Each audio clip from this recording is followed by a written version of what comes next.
Muscle Beach Majesty. Muscle Beach throbbed with a different kind of pulse than the ocean's relentless rhythm. It was a human heartbeat, fueled by vanity and sweat, each pump a strained grunt or a hollow clang of iron. Bodies, ranging from genuinely honed to aspirational, littered the sand like bronzed and oiled driftwood. Some were dedicated athletes, pushing their limits in focused silence. Others were posers, more interested in capturing the perfect angle for their social media than perfecting their form. Scattered amongst them were gawking tourists, their cameras snapping incessantly, as if documenting a newly discovered species of exceptionally tanned and toned human. The air hung thick with the scent of coconut sunscreen, cheap protein powder, and the metallic tang of exertion. The sun beat down mercilessly, turning the sand into a blinding expanse.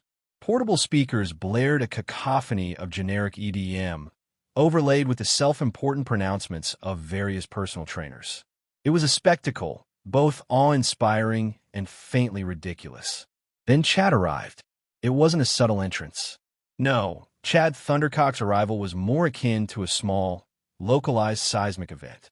He emerged from the parking lot like a genetically engineered Adonis bursting forth from a particularly tight-fitting chrysalis. His tank top, stretched to its absolute limit, threatened to surrender under the immense pressure of his inflated biceps. Every muscle, meticulously sculpted and painstakingly tanned, rippled under the California sun.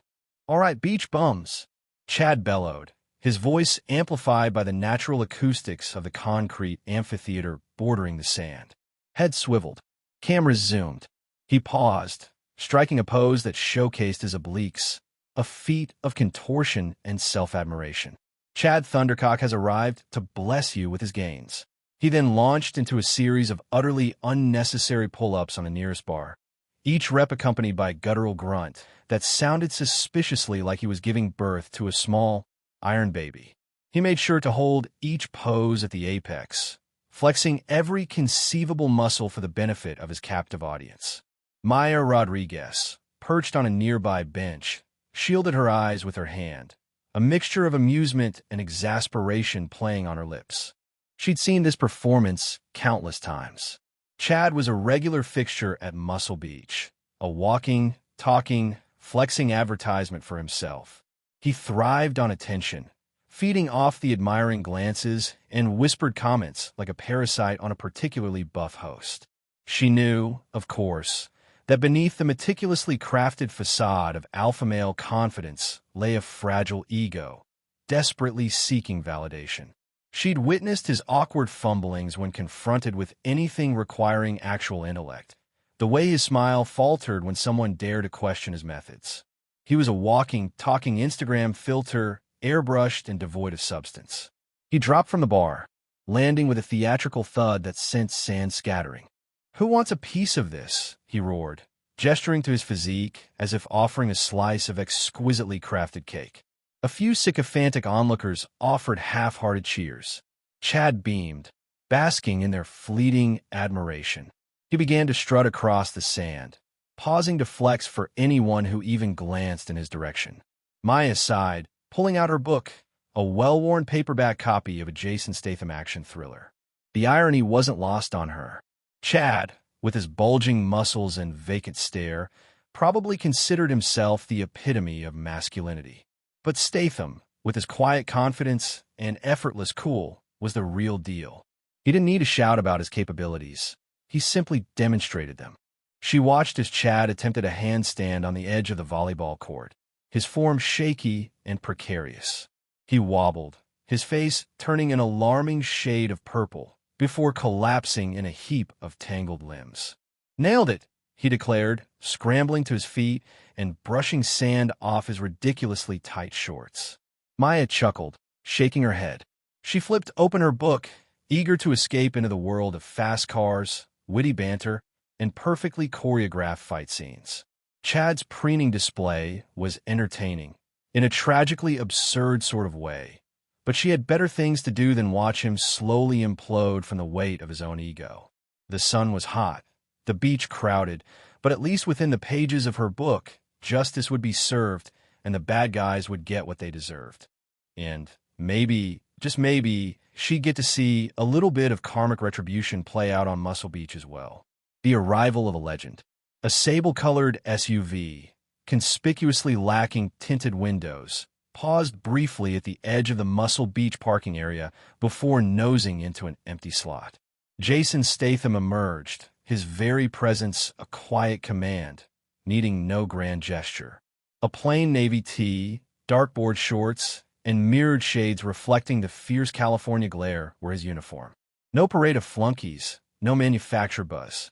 Just a man, his wife Rosie, and their son, Jack, escaping the manufactured glamour of Hollywood for a while. Rosie Huntington Whiteley unfolded herself from the passenger seat with fluid grace, her inherent sophistication a subtle contrast to the strenuous exhibitions already unfolding nearby. Jack, a miniature, blonde-topped copy of his father, vibrated with youthful energy, clutching a scarlet bucket and trowel. Statham retrieved a generous woven beach blanket from a boot, its softened hues whispering tales of seasons spent under the sun. He tossed it over his shoulder, a movement both relaxed and precise. A potent calm emanated from him, the quiet strength of someone profoundly experienced, a silent promise of controlled power held in reserve. They strolled towards the quieter end of the beach, away from the iron pumping and the blaring pronouncements of sun-baked egos. Statham spread the blanket, weighting it down with carefully chosen stones. The briny tang of the air filled his lungs, a welcome change from the sterile air conditioning of his gym. He lingered a moment, enjoying the gritty sensation of sand beneath his bare feet, the distant cries of gulls echoing overhead. "All right, Captain," he rumbled to Jack, his voice a comforting timbre. "Let's conjure up a fortress worthy of royalty." Jack chirped with delight and commenced digging with astonishing zeal, sending cascades of sand flying. Rosie reclined on a beach chair, shielding her eyes with a wide-brimmed hat. Statham joined Jack's construction project, meticulously shaping battlements and carving out a moat. He displayed unexpected tenderness, gently guiding his son's small hands, sharing insights on structural soundness. A genuine warmth shone in his eyes as he observed Jack's boundless enthusiasm. This was his haven, this pure, unaffected joy. The clang and thud of weights and the amplified bellows of assorted, would-be gods of the beach receded into the background. He anchored himself in the present, relishing the warmth of the sand, the sound of his son's laughter. He was simply a dad, crafting sandcastles. He looked out at the ocean, its waves a captivating dance of raw strength and elegance. He admired the dedication surfing demanded, the concentration, the respect afforded to the elements. A skill, he reflected, earned through true commitment, not puffed-up self-importance. An increasingly rare commodity, it seemed. A shadow fell across their blanket's edge. Statham didn't flinch, didn't even raise his head. He continued smoothing a section of the castle wall, his senses keenly attuned to the encroaching presence. The cloying odor of chemical tanning spray and cheap aftershave reached him. He registered the measured rhythm of heavy footfalls, each one carefully calculated for maximum impact. Chad Thundercock, bronzed and slick with oil under the afternoon sun, halted a few feet away. He flexed a bicep, subtly angling his physique to catch the light. He'd been patrolling the beach, ensuring his sculpted form received its due appreciation, when he noticed the familiar, if casually dressed, figure. Recognition dawned slowly, a flicker of surprise momentarily disrupting his practiced swagger. He'd seen Statham dominate countless action films, envied his physique, yet never imagined encountering him here, on his stomping ground. A curious blend of admiration and resentment began to churn within him. He had painstakingly sculpted his image, relentlessly pursued the spotlight. And here was Statham, radiating effortless magnetism without even trying. Chad cleared his throat, a deliberately loud sound engineered to attract attention. "Excuse me," he announced, his voice artificially deepened. "Mind if I do some light calisthenics here? Wouldn't want to interrupt your family time. He laced the last two words with a patronizing smirk. Statham finally looked up, his gaze direct and unwavering, his expression inscrutable behind the mirrored lenses. The muscles in his jaw tightened with almost imperceptible force. It appeared the game was about to commence. A baldy challenge. Chad nudged Brody so hard. The poor guy almost choked on his protein shake. He jerked his chin towards the cluster of people gathered further down the beach, near the lifeguard tower. Dude, no way. Is that Statham? Brody squinted, adjusting his mirrored sunglasses. Holy crap, it is. With kids? And a wife? I thought he was all about fast cars and explosions, not building sandcastles. Chad snorted. Exactly. Look at him. So domesticated. Probably can't even throw a proper punch anymore. I bet I could take him. The words were barely a whisper, more a thought voiced aloud, but the seed of an idea had been planted, and Chad, ever the overwatered sunflower, was determined to turn it towards the sun.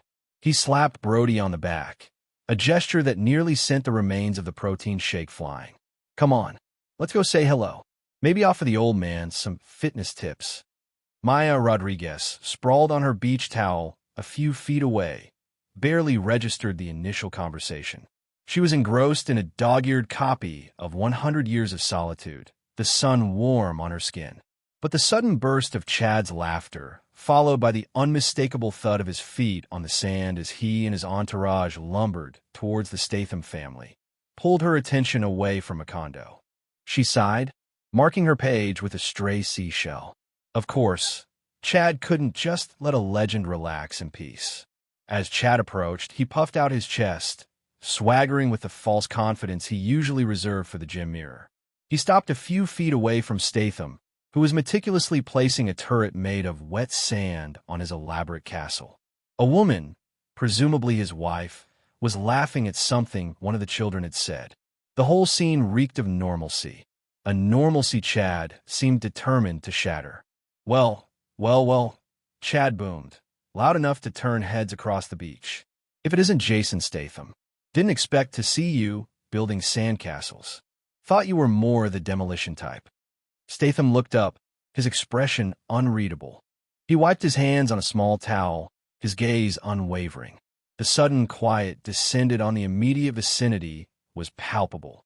The rhythmic crash of the waves seemed to amplify the tension. Even the seagulls seemed to hold their breath. Chad, emboldened by the attention, pressed on. You know, I've been following your career for years. Always admired your dedication. But honestly, you've gotten a little soft, haven't you? Maybe a little rusty. He flexed his bicep, the movement exaggerated and theatrical. I bet I could give you a run for your money these days. A baldy challenge, if you will. He winked, oblivious to the collective cringe rippling through the crowd that had begun to gather. Maya groaned, burying her face in her hands. This was going to be a disaster. She peeked through her fingers, watching Statham's reaction. He hadn't moved, his eyes still locked on Chad. The crowd was a mixed bag. Some were openly gawking, whipping out their phones to record the impending confrontation. Others were whispering amongst themselves, speculating on what Statham would do. A few, older men mostly, shook their heads in disgust at Chad's audacity. A small knot of teenagers, clearly fans of Statham, muttered threats under their breath. The air crackled with anticipation. The aroma of sunscreen and salt water was suddenly overpowered by the scent of simmering testosterone and the unspoken question hanging in the air. Would the transporter transport Chad's ego back to reality? The actor's response. Chad Thundercock strode across the beach, each footfall a deliberate punctuation mark in his approach. He moved like a predator, tanned and oiled, a walking billboard for vanity. Statham, kneeling beside a half-finished sandcastle that resembled a miniature coliseum, barely glanced up. His daughter, nestled between his legs, continued meticulously placing seashells on the ramparts. Statham, Chad barked, the name dripping with disdain. Fancy seeing you here. Thought you'd be too busy, fading into obscurity. Statham, without rising, looked up, a flicker of amusement in his eyes.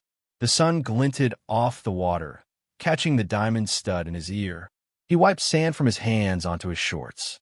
Fading? Seems I'm still drawing a crowd, even when I'm building castles with my daughter. You enjoying the view, Chad? Chad puffed out his chest, the movement almost comical. The view? I'm looking at it has been playing in the sand. You used to be something, Statham. Now, well, you're just sad. He punctuated the word with a shake of his head, a gesture of mock pity. Statham chuckled, a low rumble in his chest. He picked up a small bucket and began filling it with water. Sad, I'm having a grand time, though I could use a bit of challenge. Building these miniature empires can get a little monotonous. He carefully poured the water onto the sandcastle, consolidating the structure. Challenge. Chad repeated, his eyes narrowing. You think I would waste my time challenging you? What's the point? Everyone knows you're past it. Is that so? Statham said, his voice deceptively mild. Then you wouldn't mind proving it, would you? A friendly competition, just to settle the score. Put an end to this speculation. He looked directly at Chad, his gaze unwavering. Chad's face flushed. He hadn't expected this. He'd come to deliver a blow, not to engage in some sort of contest, but the thought of publicly humiliating Statham, of proving his superiority, was too tempting to resist. Competition? What kind of competition are you talking about, old man? Backgammon? Bingo! Statham smiled, a flash of white teeth against his tan skin. Something a bit more physical. The pier. Pull-up contest. See who can do the most. Winner takes the bragging rights. And maybe something else. He paused, letting the suspense hang in the air. Chad hesitated for only a fraction of a second. The image of Statham, gasping and struggling while he, Chad Thundercock, effortlessly repped out pull-ups, was too vivid, too delicious to ignore. You're on, Grandpa. I'll wipe the floor with you. Name a time. Tomorrow. Noon. Be there, or admit you're all talk, Statham said, turning his attention back to the sandcastle. He patted the nascent tower, smoothing out a wrinkle in the sandy wall. Don't be late. Chad, already basking in the imagined glory of his victory, swaggered away. He couldn't wait to tell everyone at the gym. This was going to be epic. Tommy, the trainer Thompson, who had been observing the exchange from his usual perch beneath the pier, spitting into the ocean and shaking his head, muttered to himself. Pull-ups, eh? That showboat Chad's, all show and no go. Watch him gas out after 10. Can't rely on those fake muscles, not when gravity's got to say. Statham now, he's got that old-school grit. Remember seeing him back in the day, training at the Dog and Duck. Could practically climb the walls like a bloody gecko. Though it's been years. Years of movie stunts and family time. Still, Tommy chuckled, a glint in his eye. Never underestimate a man with something to prove. And Statham, well, he's got a kingdom to defend, doesn't he? He spat again, the globule of saliva disappearing into the waves. This should be good. Real good. Push UPS and pride. The sand, still warm from the midday sun, shifted under Chad's immaculately tanned hands. He'd thrown off his tank top, the muscles rippling across his chest a blatant advertisement. All right, Statham, he boomed, his voice carrying across the beach. Push-up contest. Winner takes all, bragging rights, that is. He winked at a gaggle of teenage girls who were already giggling and filming him with their phones. Statham, kneeling beside a half-finished sandcastle meticulously decorated with seashells, sighed. He glanced at his daughter, Lily, her small face creased with concern. He ruffled her hair. It's all right, honey. Just a little exercise. He rose, brushing sand from his shorts. He didn't stretch or prevaricate, just moved with the calm assurance of a man who knew his own capabilities. Maya Rodriguez, perched on a nearby lifeguard stand, watched the spectacle unfold with a critical eye. She rolled her eyes. Chad Thundercock, living up to his unfortunate moniker. She'd seen this kind of display 1,000 times, preening peacocks vying for attention. She doubted Statham stood a chance against Chad's sheer exhibitionism. Tommy, the trainer, Thompson, leaning against the ice cream kiosk, had a different feeling. He'd seen Statham working out at the local gym before, always quiet, always focused. No wasted energy, just pure, disciplined strength. Chad was all flash, but Tommy suspected Statham possessed something deeper. Ready to be humiliated, old man? Chad sneered, dropping into a push-up position. Before Statham could even respond, he launched into a series of one-handed push-ups, each rep punctuated with a grunt of exertion. He transitioned seamlessly into clapping push-ups, then diamond push-ups, his body a blur of motion. The teenage girls shrieked with delight. "Show off," Maya muttered under her breath, though a small part of her was impressed by Chad's athletic prowess, even if his ego was the size of Small Island. Statham simply watched, his expression unreadable. When Chad finally collapsed, panting and flexing, he wiped sweat from his brow with a flourish. "Your turn, Grandpa," he gasped, a self-satisfied smirk plastered on his face. Statham stepped forward, his movements economical and deliberate. He positioned himself carefully, hands shoulder-width apart, back straight. He took a deep breath and began. His push-ups weren't flashy. There were no claps, no fancy variations. Just a smooth, controlled descent, chest brushing the sand, followed by a powerful, steady ascent. Each rep was identical, a testament to perfect form. He didn't grunt, didn't strain, didn't even break a sweat. Chad, still catching his breath, watched with growing unease. The girls, initially captivated by Chad's theatrics, were now silent, their attention drawn to Statham's unwavering focus. Even Maya leaned forward, her initial disdain replaced with a flicker of curiosity. Tommy Thompson nodded slowly, a hint of a smile playing on his lips. He knew what he was seeing, the difference between performance and genuine strength. Chad was performing for the crowd. Statham was performing for himself. Statham continued, his pace unwavering. 5, 10, 15. The numbers climbed steadily. Chad started fidgeting, shifting his weight from one foot to the other. The smirk had vanished from his face, replaced by a creeping sense of disbelief. At 20, Chad interjected. All right, I get it. You're consistent." He tried to laugh it off, but the sound was strained. But consistency doesn't win you any points. Statham, without pausing, simply said, 21, his voice calm and even. The silence stretched, broken only by the gentle lapping of the waves. Statham reached 30, his muscles working in perfect synchronicity. Chad's face was now a mask of frustration. He opened his mouth to say something, but no words came out. He watched, mesmerized, as Statham continued his relentless, unwavering display of controlled power. 50. The number hung in the air like a challenge. Statham pushed on, his movements as fluid and precise as they had been at the start. Chad's bravado had completely evaporated, replaced by a grudging respect and a healthy dose of humiliation. He was witnessing something he couldn't comprehend, a quiet strength that dwarfed his own flamboyant displays. Statham reached 60. The sun was beginning to dip below the horizon, casting long shadows across the beach. Finally, he slowly lowered himself to the ground, his chest touching the sand. He remained there for a moment, then pushed himself back up, stood, and turned to Chad. 61, he said, his voice barely audible above the sound of the waves. He then walked back to his sand castle and knelt beside Lily, who beamed at him. Sand sprint struggle. The starting line was a haphazard affair, scraped into the wet sand near the receding tide. Tommy, the trainer Thompson, ever the pragmatist, had used a stray piece of driftwood to mark it. The finish was a similar affair, 50 yards further up the beach, near the dunes where hardy sea grasses fought for purchase. It wasn't much of a course, but it was enough. The afternoon sun beat down, each grain of sand a tiny furnace reflecting the heat back up. Chad bounced on the balls of his feet, a rooster preening before a fight.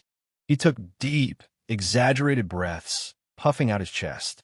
All right, Statham, he boomed, his voice carrying easily over the gentle crash of the waves.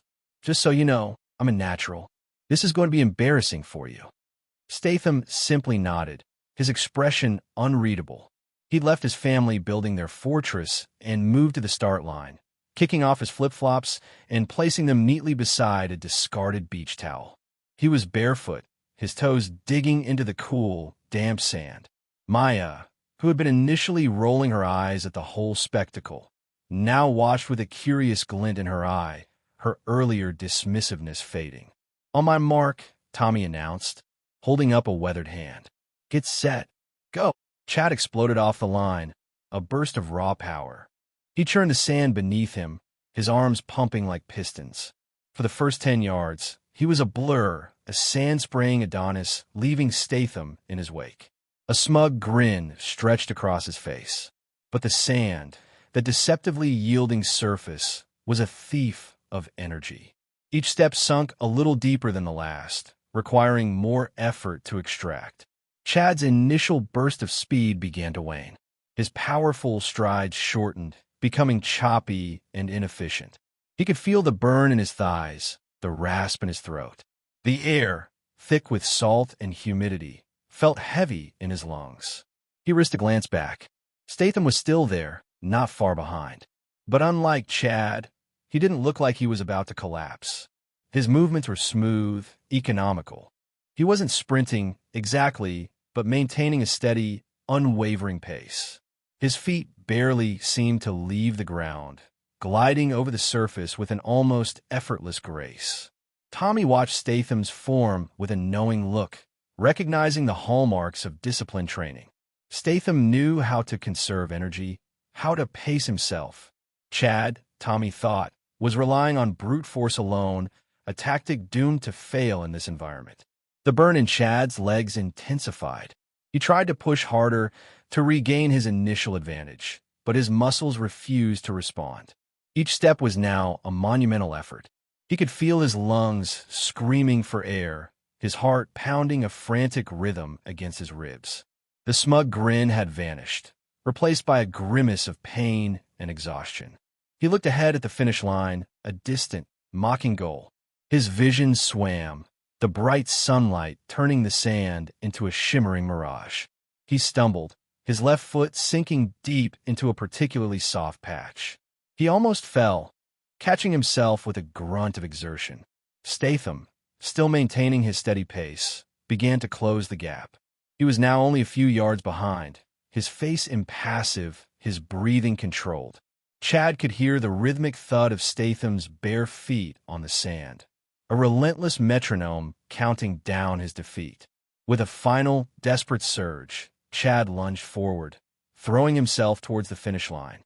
He crossed it, collapsing in a heap just beyond the driftwood marker, gasping for air like a landed fish. Statham crossed the line a second later, barely breaking a sweat. He walked over to Chad, who was lying face down in the sand, his chest heaving, swimming to humility. The challenge hung in the air, heavy and salty. Statham, finished with his miniature fortress, brushed sand from his daughter's hair.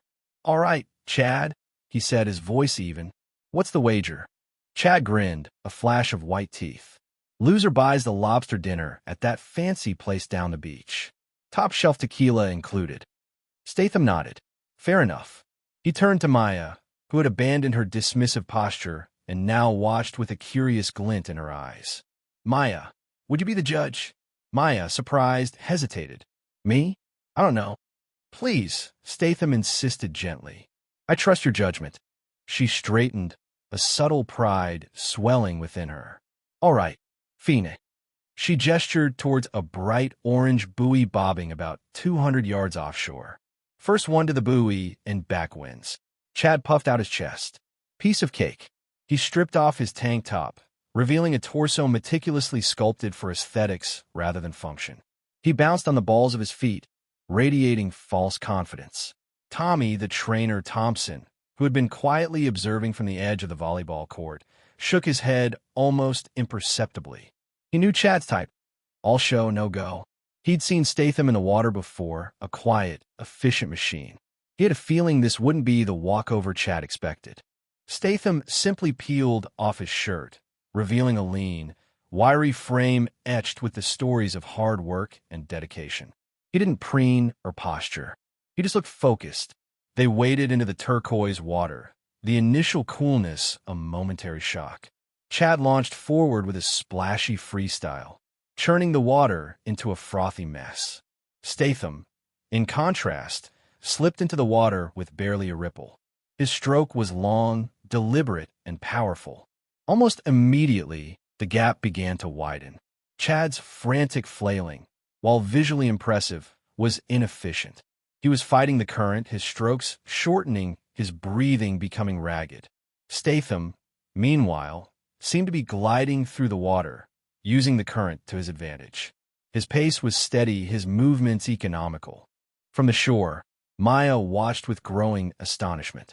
Chad, who had seemed so imposing on the sand, now looked like a struggling child.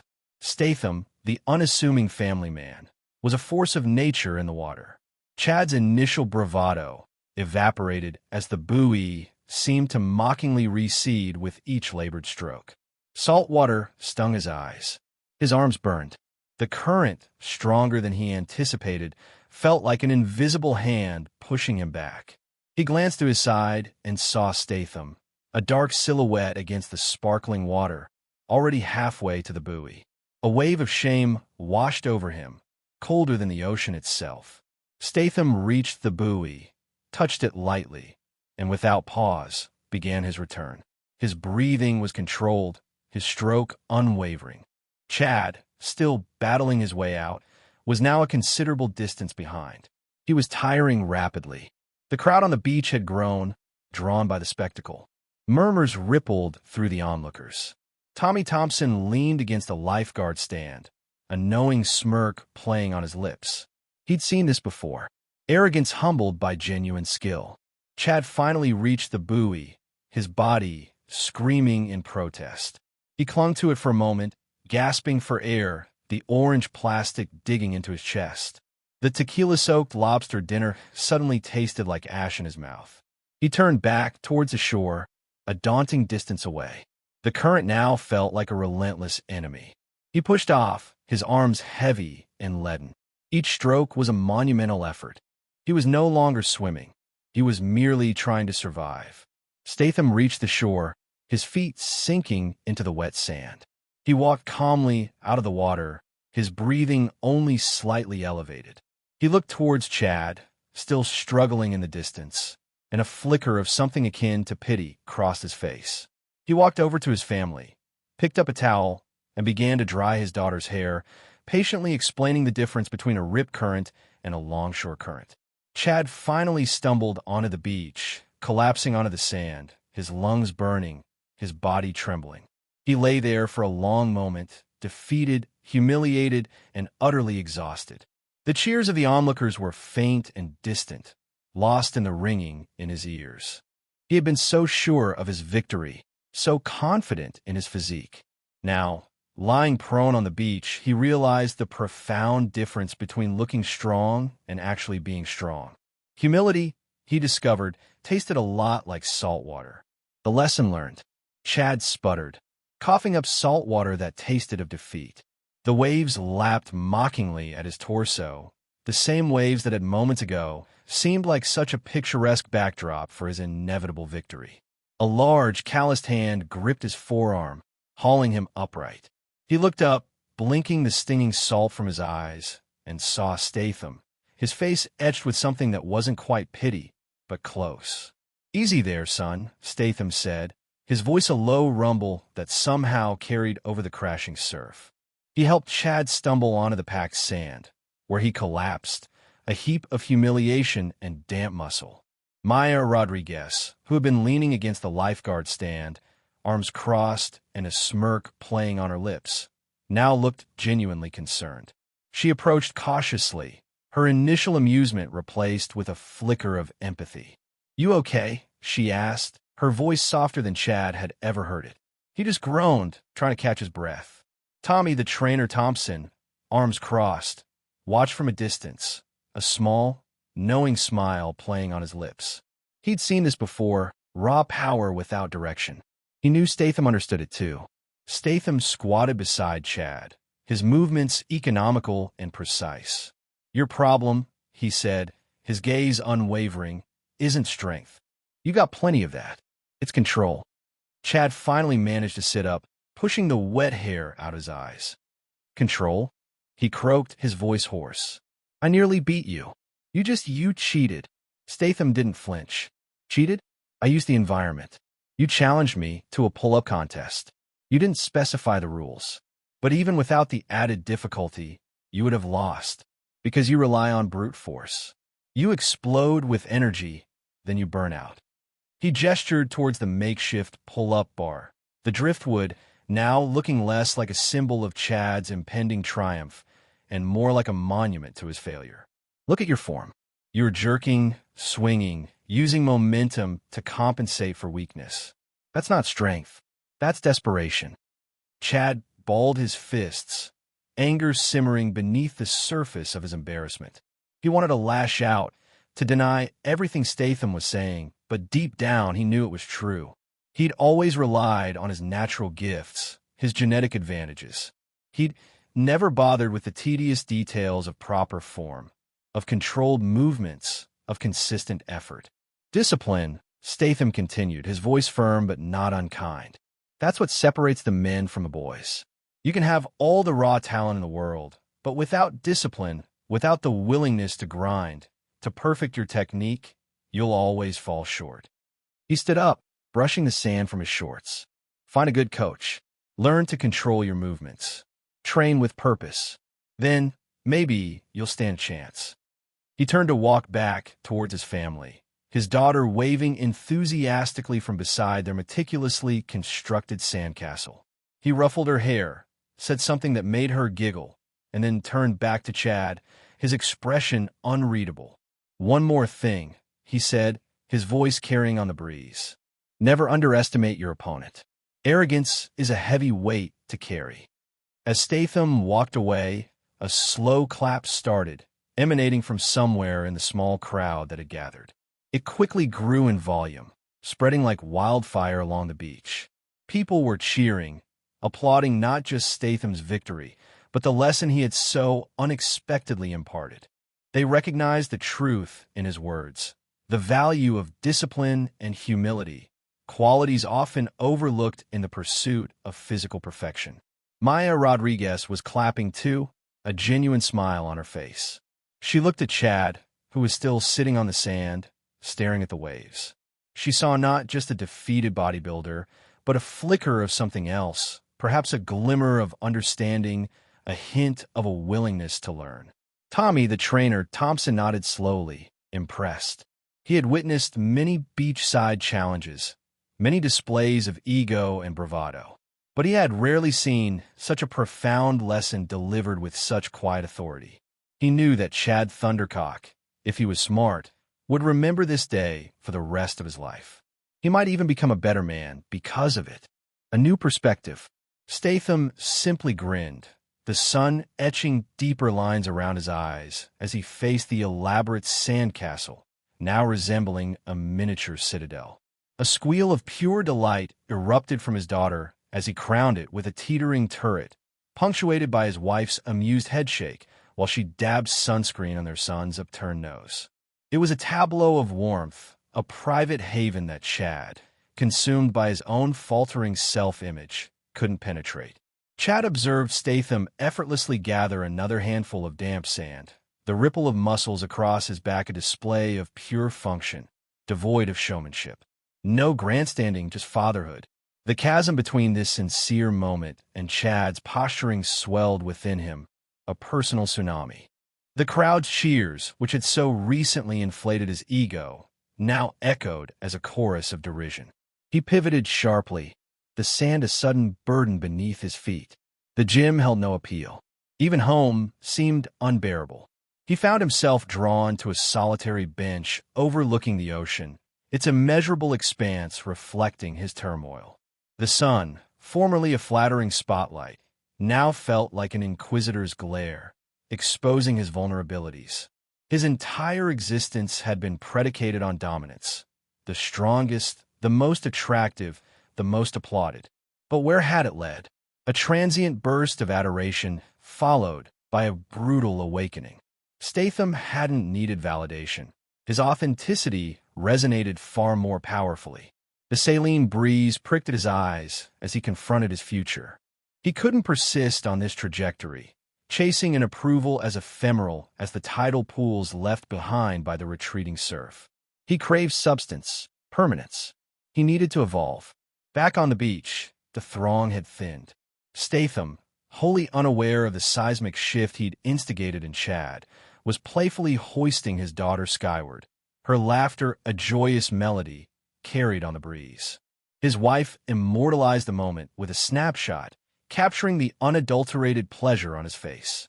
The day unfolded with more sandcastles, boisterous splashes in the surf, and the simple rhythm of family life.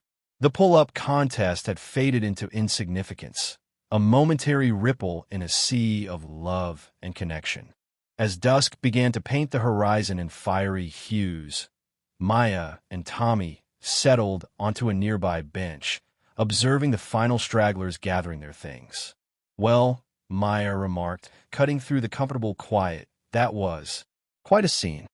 Tommy offered a slow nod, his gaze lingering on Statham as he carried his drowsy son towards the parking area. "Quite a scene barely covers it.